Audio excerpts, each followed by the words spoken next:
Our correspondent Abimbola Agbebi is in the studio to give us update on the collapsed building. Abimbola, you were there earlier today.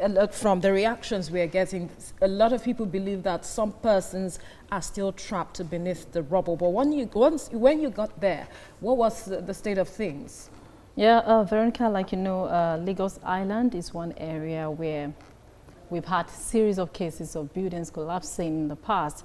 And if you look at the way the area is structured, Lagos Island is one place where you have buildings closely knitted together, and that is why whenever we have a case of a building caving in or collapsing, it's always very easy for the collapsed building to affect several other buildings, buildings that are close to it. But that is not the case with what happened or what we saw on number 62 Odo Street when we got there this morning. From what our findings, we discovered that the said three-story building was still under construction, like you heard in the report, and it did not show any sign of it falling, until it got to the third story.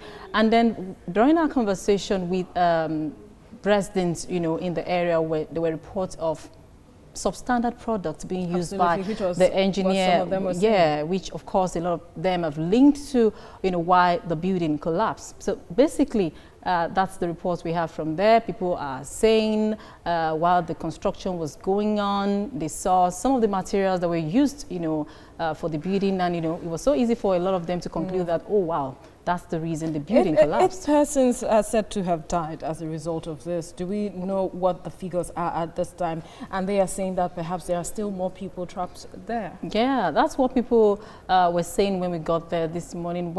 As at the time of that report, when we got there this morning, we discovered that rescue operations had, stopped. There was nothing happening at the site save for persons who are just standing there with sad faces. Of course, people trying to catch a glimpse of what is now left, of the three-story building. But then we had some of the residents who were still insisting that they believe there could still be persons who have been trapped, beneath the rubble. And then a lot of them are saying the rescue operation shouldn't have stopped. They should have, gone ahead to bring out more persons that they believe, are still beneath the rubble. So we have to speak with perhaps the state, those people who perhaps know why the rescue operations were stopped. But as at the time we got there, rescue operations, of course, had stopped. All right, thank you, Abimbola Agbebi, for bringing us details there.